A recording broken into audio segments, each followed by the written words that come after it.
오늘 오래간만에 예수님의 재림에 대한 설교를 준비했습니다. 목사님 뜬금없이 웬 재림에 대한 설교인가요? 충분한 의문점을 가지실 것입니다. 종말에 대한 예수님의 재림에 대한 설교의 중요성은 아무리 강조해도 지나치지 않을 정도로 믿음의 삶에 경각심을 주기 때문입니다. 특히 예수님의 재림은 성경에 확실하게 예언된 하나님의 언약이기도 합니다.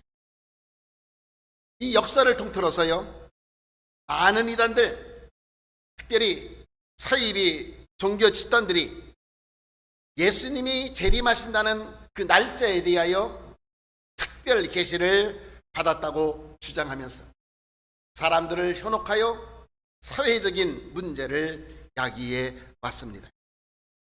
결국 빗나간 이와 같은 허황된 주장으로 인해서 가정이 경제적인 어려움에 처한 사람들이 엄청 많았습니다. 더 심한 가정은 가정이 해체되는 어려움도 겪기도 했습니다. 지금은 어떻습니까? 더하면 더하였지 사고로 들지를 않고 있습니다. 여전히 나는 특별 계시를 받았다고 주장하는 수많은 이단들, 사이비 종교 집단들이 우리 주변 속에 산재해 있는 것이지. 이러한 종말에 대한 잘못된 가르침으로 초래된 종교적인 나쁜 영향, 또 그것이 계속 반복되고 지속되어 옴으로 인하여서 세계에 세워져 있는 교회들 가운데에서 예수님의 재림에 대한 설교의 빈도가 점점 줄어든 것도 틀림없는 사실입니다. 한국 속담에요, 재미난 속담이 하나 있어요. 부덕이 무서워서 장을 못 담그랴. 고추장, 된장, 간장은 한국의 대표적인 정통 음식이고 이것 없으면 맛이 안 나잖아요. 근데 이 음식을 만드는 과정 속에 발효를 하는 과정에 관리를 잘못하면 벌레가 생길 수 있습니다. 모든 게 다 위생관리에 철저해야 되겠지만 이 기본적인 장을 위한 것 속에도 위생관리는 너무나 중요한 것입니다. 그런데 벌레가 생길지도 모른다는 이유만으로 인해서 필수적인 음식을 만드는 것을 안 한다. 그것이야말로 어리석어림을 가르쳐주는 속담입니다. 작은 손실, 예상치 못한 문제가 생기기 때문에 그것으로 인하여 더 중요한 또 마땅히 해야 할 일들을 중단해서는 안 된다는 교훈을 주는 속담인 줄 압니다. 이와 마찬가지로 세상의 종말, 예수님의 재림에 대해 거짓을 가르친 자들이 실로 우리가 예상할 수 있었던 것보다도 더 심각한 사회적인 문제를 야기한 것은 틀림없는 사실입니다. 그럼에도 교회는 세상이 끝, 예수님이 다시 오실 재림에 대한 말씀을 선포해야 할 책임을 결단코 저버리거나 잊어서는 안 된다고 하는 것입니다. 교회는 세상이 마지막 날을 향하여 나아가고 있음을 바르게 인식해야 될 것이며 그 안에 신앙생활을 하고 있는 모든 그리스도인 또한 역사가 진행되어 감으로 인하여 하나님의 뜻이 이루어지게 될 징조들을 분별하면서 다시 오시마 약속하신 예수님의 재림을 사모하면서 영적으로 깨어 있어야 되는 것입니다. 제가 설교를 통해서 자주 말씀드렸습니다마는 성경의 모든 예언들은 한 가지만을 제외하고서 다 성취가 되었지요. 그 남은 한 가지 예언, 바로 오늘 설교 제목처럼 예수님의 재림이라고 하는 예언입니다. 사실 예수님의 재림은 언제 시작이 되었느냐? 승천하신 이후부터 재림의 날은 시작이 되었다고 볼 수가 있습니다. 오늘 본문 9절부터 11절 모니터에 나오는데 여러분 우리 다 같이 큰 소리로 맞춰서 한번 보십시다. 시작. 이 말씀을 마치시고 저희 보는 데서 올리어 가시니 구름이 저를 가리워 보이지 않게 하더라. 올라가실 때에 제자들이 자세히 하늘을 쳐다보고 있는데 흰옷 입은 두 사람이 저희 곁에 서서 가로되 갈릴리 사람들아 어찌하여 서서 하늘을 쳐다보느냐. 너희 가운데서 하늘로 올라오신 이 예수는 하늘로 가심을 본 그대로 오시리라 하였느니라.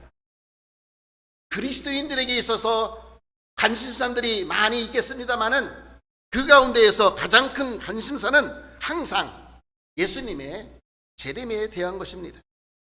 근데 보세요. 예수님이 승천하신 후 지금까지 2000년이 경과되고 있지만 예수님의 재림은 여전히 이루어지지 않고 있지요. 인간적인 관점에서 보면은 계속 지연되는 이 사실로 인하여 사실 지쳐할 수도 있게 되는 것입니다. 더욱이 교회들이 예수님의 재림에 대하여 설교하는 것을 꺼려하는 이유 가운데 하나, 좀 전에 말씀드린 것처럼 수많은 이단과 사이비 집단들에 의한 거짓된 정보로 인해 사회적으로 심각한 문제를 야기시키는 원인이 이 기독교로부터 비롯되었기 때문입니다. 이서부화에 나오는 양치기 소년 잘 아실 거예요. 이게 예수님의 재림도 그와 같이 비슷하게 되었어요. 반복되는 거짓된 주장으로 인하여 이 소식을 접한 많은 사람들이 예수님의 재림에 대한 약속을 오해합니다. 심지어 의심하게 됩니다. 기독교를 알지 못한 사람들은 허무맹랑하다 하면서 비웃기도 하는 것이지.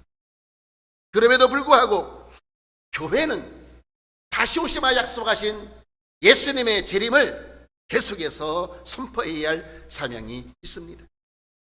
왜 그렇습니까? 예수님의 재림은 하나님의 언약입니다. 우리가 그토록 사모하는 영원한 하나님의 나라가 온전히 시작되어질 사건이기 때문입니다. 교회가요, 예수님이 다시 오실 재림에 대하여 선포를 전하면서 종말에 대하여서도 강조하는 이유가 있습니다. 그것은 세상의 끝, 곧 인류의 마지막의 절정은 하나님의 구원하시려는 계획들이 성취되기 때문입니다. 이것이 예수님의 재림과 아주 진짜 기묘하게 연결되어 있기 때문이지. 성경을 자세히 들여다보신 분들은 아시는 것처럼 초대교회 성도들은 자신들이 살아있는 동안 예수님이 재림하실 것이라고 생각을 했습니다. 그렇게 훌륭한 사도 바울조차도 자신이 살아있는 동안 예수님께서 다시 오실 것이라고 여겼던 것이지. 그의 서신의 내용들을 들여다보면 바울의 그 의지가 드러나 있는 것을 확인할 수 있습니다. 사도 바울이 사역 초기에는요, 예수님이 다시 오실 그날을 항상 기대하면서 살았습니다. 복음을 증거했지요. 그러나 사역이 진행되고 후반에 이르러서는 재림에 대한 정확한 시기를 예측하기보다는 자기 자신에게 주어진 사명을 충실하게 수행하고 날마다 주님과 함께 믿음으로 동행하는 것에 더 비중을 두게 되었던 것입니다.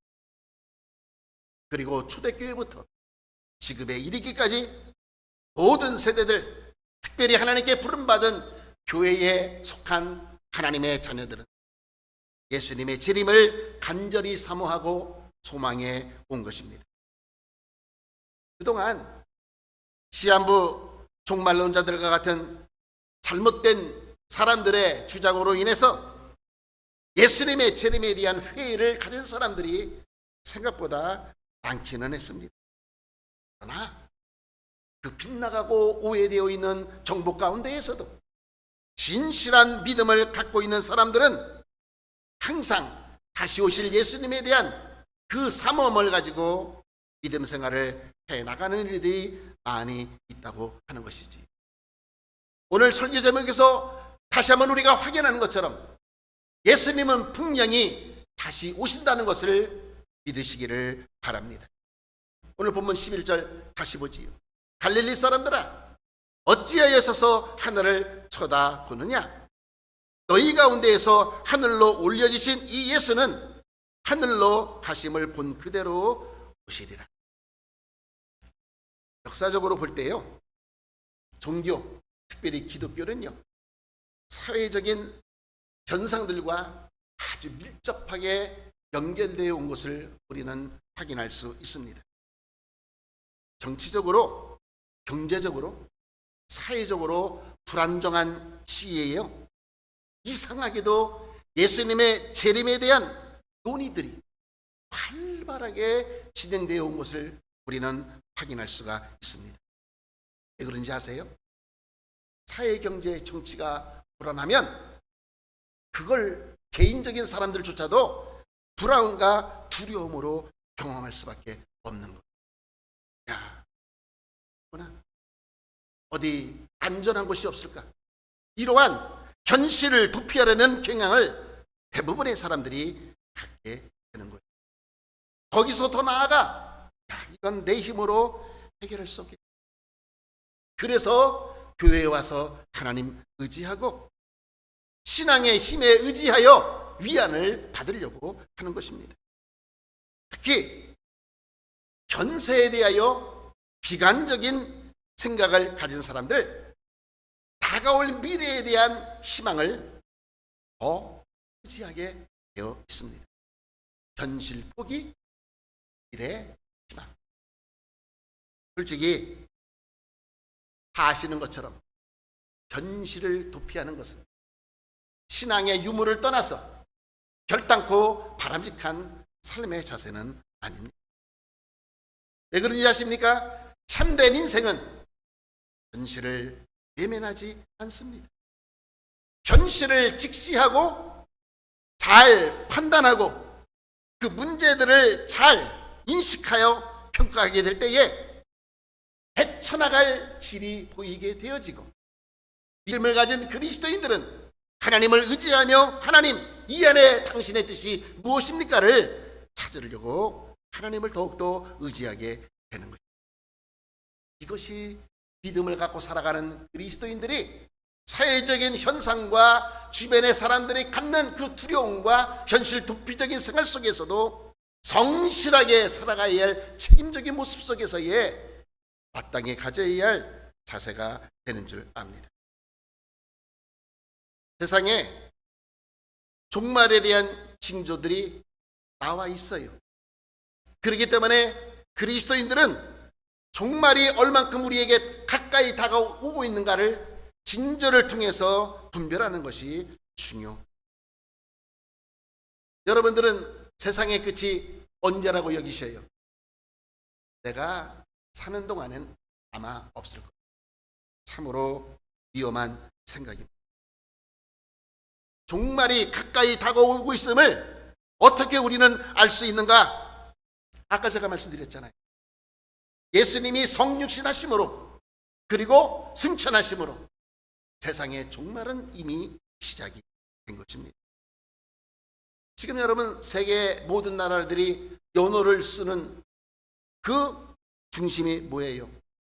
예수님 탄생이잖아요. 기원전 BC, 기원후 AD. 모든 나라들이 공통으로 이 부호를 쓰고 있어요.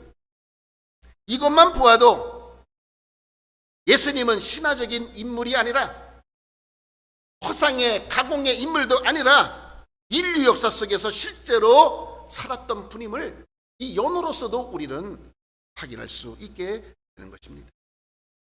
예수님께서 공생애를 시작하셨을 때에 기록된 첫 번째 말씀이 마태복음 4장 17절에 나옵니다. 이때부터 예수께서 비로소 전파하여 가라사대 회개하라, 천국이 가까웠느니라. 천국은 우리가 살고 있는 이 세상이 아니라 이 세상을 초월하여 저 너머에 있는 영원한 나라. 근데 예수님의 첫 번째 사역의 말씀이 회개하라, 천국이 가까웠다고 선포하셨어요. 그것은 세계의 종말의 절정이 시작이 되고 그 끝이 다가오고 있음을 알려주신 것입니다. 다시 말씀드려서 천국이 가까이 왔다는 것은 세상에 정해진 종말을 향해 진행되어 나가고 있음을 알려주신 것입니다. 보세요. 세상의 종말이 시작되었어요. 그것은 또 다른 측면 속에서 보았을 때에 하나님의 구원하시는 그 계획 속에서 구원의 문이 열리고 있음을 의미해 주고 있는 것입니다. 누구든지 자신이 죄인임을 깨닫고 예수님을 자신의 구세주로 믿는 사람은 제사함 받고 하나님 나라에 들어갈 수 있습니다. 예수님은 요한복음 14장 6절에 친히 이렇게 말씀해 주셨습니다. 예수께서 가라사대 내가 곧 길이요 진리요 생명이니 나로 말미암지 않고 아버지께로 올 자가 없다고 말씀해 주셨습니다. 여러분 분명히 기억하세요. 예수님이 오심으로 종말은 시작이 되었습니다. 그리고 죄로 인하여 멸망당할 인간을 구속해 주심으로 인하여 믿음을 가진 자들에게는 구원의 문이 열리게 되었다고 하는 것입니다. 결국 이 세상의 끝은 예수님의 재림으로 이루어지게 될 것입니다. 이런 얘기들 몇 번쯤 들어보셨을 거예요. 지구의 종말은 핵폭탄이 터지는 3차 대전 때에 끝일 것이다. 그렇게 그럴듯합니다. 또 천문학자들은 지구 바깥에 있는 행성이 지구와 충돌함으로 인하여서 결국 인류가 멸망할 가능성이 크다고 주장하는 학자들도 있지요. 좀 더 과학적인 접근은 지금 지구의 온난화로 인하여서 양극에 있는 빙하들이 녹아 대홍수로 인하여 결국 문명의 종말을 맞을 것이다. 그렇게 주장하는 분들도 있습니다. 그러나 성경은 세상의 끝이 전쟁으로 인한 것도 아니요, 우주의 이상으로 인한 것도 아니요, 지구의 온난화로 인한 기후재앙도 아니라고 말씀합니다. 즉 인간이 만든 어떤 인위적인 사건으로 종말은 오지 않는다는 것, 하나님의 주권 속에 놓여져 있습니다. 하나님이 우주 만물을 창조하시고 지금도 섭리하시는 주권적인 통치 속에 하나님의 섭리 속에서의 세상의 끝날은 예수님의 재림으로 완성이 된다고 하는 것입니다. 성경은 세상의 끝, 또 예수님의 재림과 관련된 징조들에 대한 현상들을 우리에게 말씀해 줍니다. 데살로니가전서 4장 16절과 17절에 보면은 주께서 호령과 천사장의 소리와 하나님의 나팔로 치니 하늘로 쫓아 강림하시리니 그리스도 안에서, 여러분 여기서 중요해요, 그리스도 안에서 먼저 죽은 자들이 먼저 일어나 부활한다는 거예요. 그 후에 우리 살아남은 자도 저희와 함께 구름 속으로 끌어올려 공중에서 주를 영접하시리니 그리하여 우리가 항상 주와 함께 있으리라. 이 말씀이 굉장히 중요한 말씀이에요. 예수님의 재림은 특별 계시를 받은 몇몇 사람들이 위하여 비밀리에 나타나는 것이 아니라, 영적으로 오는 것도 아니라, 오늘 본문 11절에 말씀드린 대로 예수님은 하늘로 올라가신 것 같은 육체적인 모습으로 우리에게 다시 오신다고 하는 것입니다. 예수님의 재림을 알리는 분명한 징조들이 있어요.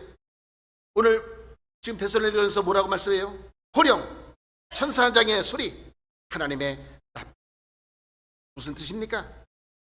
모든 사람들이 알아들을 수 있고 그 소리들은 장엄하며 비밀이 아닌 공개적으로 드러나는 사건이 된다는 것을 말씀해 주시고 있는 것입니다. 우리에게 더 큰 위로가 되는 것, 예수님 다시 오시면 먼저 믿었다가 죽은 자들의 부활이 우선이에요.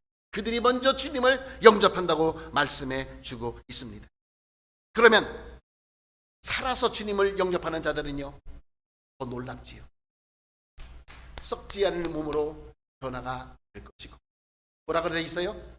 저희와 함께 구름 속으로 끌어올린다. 저희가 누구예요? 먼저 믿었다가 죽은 끌어올려요. 여러분, 휴거라는 말 들어보셨잖아요, 그지요? 영어는 랩처라고 되어 있어요. 이 휴거라고 하는 신학 용어는 예수님을 만나기 위하여 오늘 데살로니가 전서 4장에 있는 것처럼 구름 속으로 끌려올리는, 들림받는 이것을 설명하는 데에서 휴거라고 하는 랩처라는 단어가 생성되게 된 것입니다. 또한 이 지상에서는 큰 환난의 시기가 있을 것입니다. 지금부터 제가 전개하는 사건들의 일련은 해석의 여지로 인하여 받아들일 수 있고 안 받아들일 수 있고, 다르게 얘기하는 분들도 있고 또 다른 이론들도 많지만, 기본적인 복음주의 교단들이 채택하고 있는 내용으로 제가 말씀을 전하려고 합니다. 지상에서는 큰 환난의 시기가 있게 될 것입니다. 이 환난 동안 환난을 이겨낸 사람들 오늘 얻게 되는 것이고, 그 환난이 끝난 다음에는 천년왕국이 세워지게 될 것입니다. 그리고 그 천년왕국이 끝난 마렵에 예수님을 믿지 않은 불신자들의 부활도 있게 될 것입니다.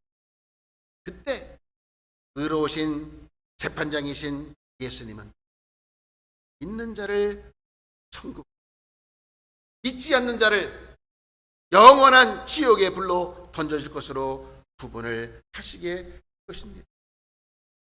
믿는 자들에게는 천국에서 영생과 평안과 기쁨을 누리게 될 것이고, 그러나 불신자에게는 불못에서 영원한 형벌을 받을 것이라고 성경은 증거하고 있습니다.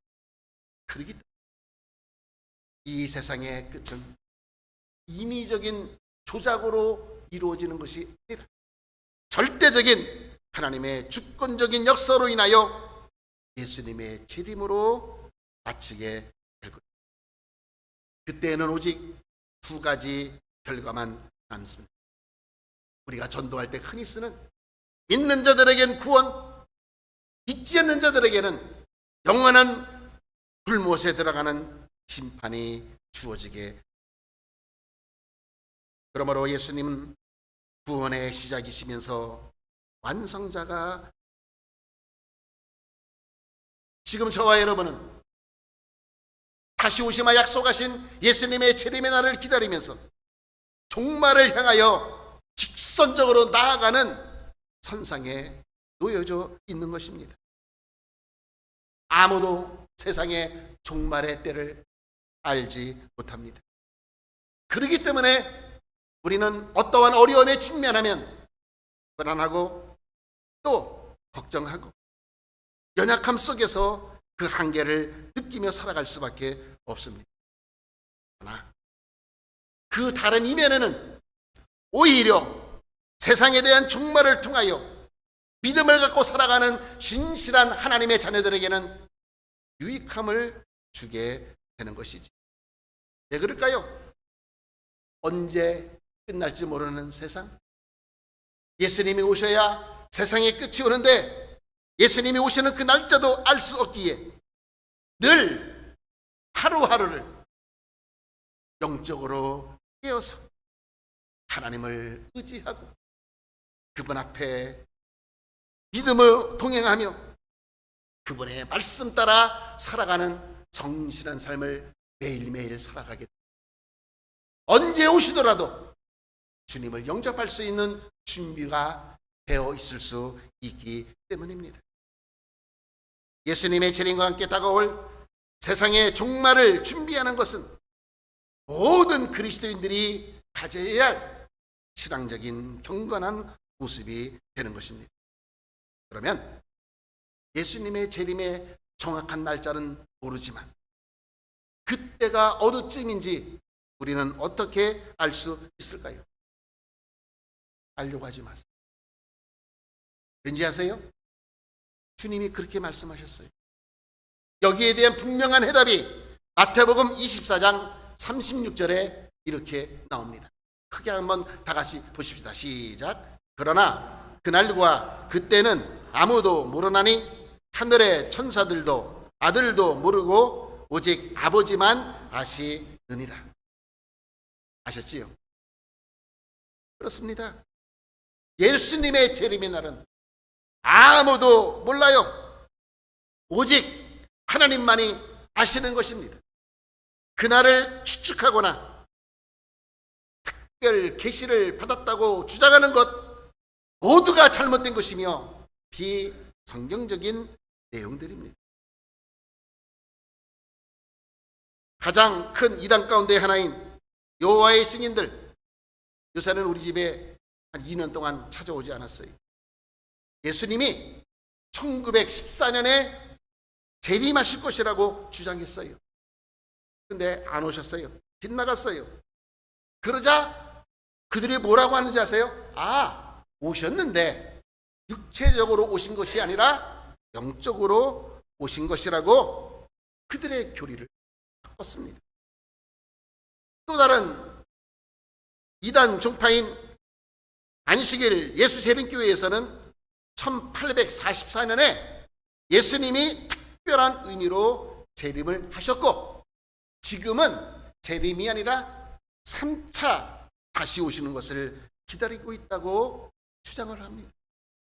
성경을 뒤집어요. 성경에 없는 내용을 전하고 있습니다. 다시 말씀드리지만 예수님의 재림은 영적인 사건만이 아닙니다. 승천하신 그 모습 그대로 우리에게 다시 오신다고 약속해 주셨고요. 재림은 왜 재림이냐? 세컨드 커밍이에요. 두 번째 오시기 때문에 재림이에요. 그것으로 끝나는 것입니다. 그러나 그날이 언제인지는 알지 못하는 거예요. 그러므로 다시 한번 말씀드리지만 앞으로도 계속 이런 일들이 있을 거예요. 특별 계시를 받아 영혼마다 기가 막히다, 기적을 행한다 잊지 마세요. 지금까지 다 특별 계시를 받았다는 사람들은 100% 가짜였습니다. 앞으로도 그들의 그 같은 주장들은 철저히 배척하시면 틀림이 없을 줄 압니다. 시한부 종말론에 치우신 자들, 또 사이비 종교들에 의하여서 주장되어 왔던 예수님의 재림은 지금까지 이루어지고 있습니다. 잘못된 자들에 의해서 사회적인 무리를 일으키고 기독교에 대한 심각한 오염을 하게 한 원인이 되었습니다. 그럼에도 불구하고 교회는 분명히 다시 오시마 약속하신 예수님의 재림에 대하여 속하여 선포해야 될 것입니다. 빈도가 줄어서도 안 되고 침묵에서는 결단코 안 될 것입니다. 왜냐하면 예수님의 재림은 하나님 나라의 시작이기 때문인 줄 믿습니다.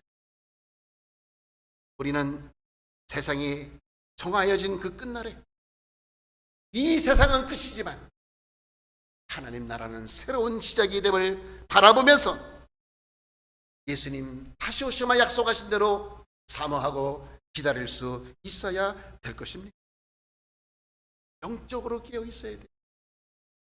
부흥이 할 때만 뜨거워지지 마시고 매일매일의 삶이 경건한 삶을 통하여 주님과 믿음으로 동행하는 삶을 살 수 있어야 될 것입니다. 그러면 좀 더 실감 있게 마지막 징조가 우리에게 피부에 민감할 정도로 느낄 수 있는 징조들은 무엇이 있는가? 제가 다음 주까지 설교를 마칠 수 있을지 더 늘릴지는 아직까지 결정을 못했어요. 오늘은 한 가지만 먼저 말씀드립니다. 첫 번째 징조, 많은 사람들이 예수님의 이름으로 미혹해 한다는 말씀입니다. 이 내용이 마태복음 24장 3절부터 5절에 이렇게 나옵니다. 예수께서 감난산 위에 앉으셨을 때에 제자들이 종령이 와서 거르되 우리에게 이루소서 어느 때에 이런 일이 있겠사오며 또 주의 임하심과 세상 끝에는 무슨 징조가 있어오리이까. 예수께서 대답하여 가라사대 너희가 사람의 미혹을 받지 않도록 주의하라. 많은 사람이 내 이름으로 와서 이르되 나는 그리스도라 하여 많은 사람을 미혹해 하리라. 미혹이라는 말이 두 번이나 나와요. 미혹을 받지 말래요. 미혹을 알아야 되잖아요. 미혹이 헬라어로 플라나오라는 단어로 쓰였는데 본래적인 뜻은 뭐냐? 잘못된 길로 인도하다는 거예요. 더 깊숙이 들어가면 진리에서 벗어나게 하는 거예요. 이제 이해가 되시겠지요? 근데 보세요. 누가 잘못된 길로 인도하는 걸 쫓아가? 누가 진리도 아닌 것을 칙득해? 그렇게 자신만만하지 마세요. 지금까지 미혹 안 당할 줄 안다고 자신했던 사람들이 다 미혹을 당하고 어려움에 처한 것을 보게 됩니다. 그러니까 사이비, 이단 종파들은 하나님의 말씀인 성경에서 벗어나 잘못된 길로 인도하는 목적임을 우리가 바르게 인식할 수 있어야 될 것입니다. 여러분, 한국에요, 내가 재림주라고 주장한 사람들이 100명이 넘어요. 근데 그걸 믿은 사람들이 엄청나요. 이들을 우리가 사이비 종파 이단이라고 부르는 것이지. 이성적으로 생각해도 아무도 안 빠질 것 같지요? 빠집니다. 쉽게 따라갑니다. 이미 오래전 일이지만 이게 너무나 큰 일이기 때문에 여러분에게 상기시켜주기 위해서 이 말씀을 더 하려고 합니다.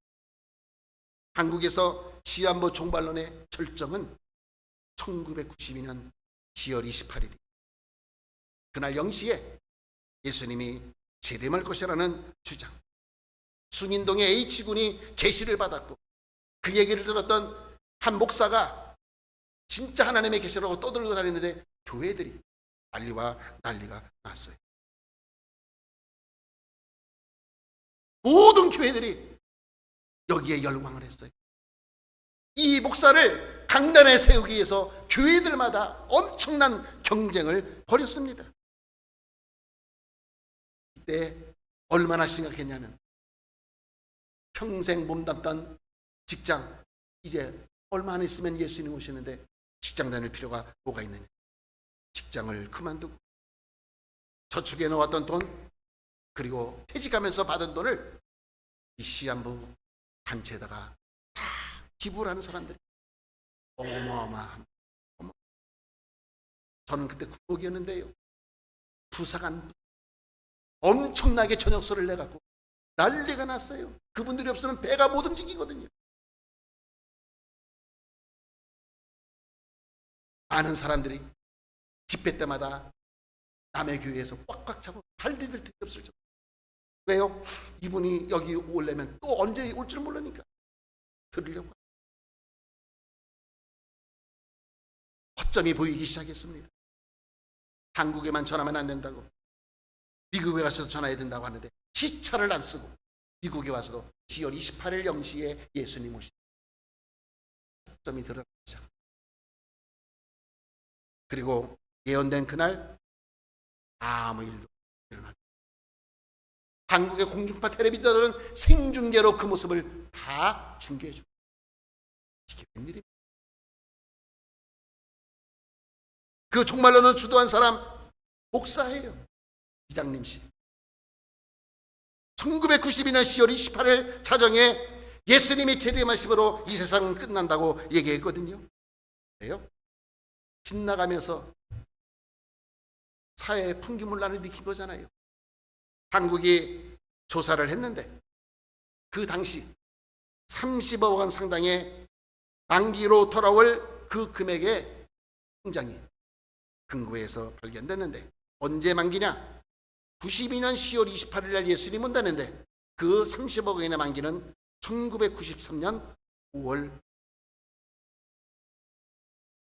만약 예수님이 1992년 10월 28일 날 오신다고 했다면 만기 통장을 갖고 있을 필요가 뭐가 있겠습니까?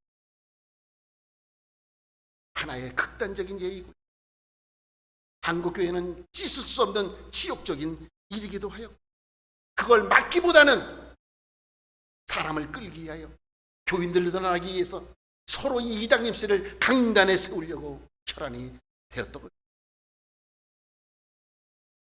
이 일들이 한국에만 국한된 게 미국도 엄청나요. 보도가 안 돼서 그렇지. 이 광범위한 속임수는 유혹해 하는 것, 즉 세상의 때, 예수님이 다시 오실 그때가 그만큼 우리에게 다가오고 있다는 것을 말씀해 주신 것입니다. 그래서 예수님은 제자들에게 속지 않도록 조심할 것을 경고하신 것입니다. 사랑하는 주의 성도 여러분, 성경에 유일하게 남아있는 예언인 예수님의 재림은 반드시 역사 가운데 이루어지게 될 것입니다.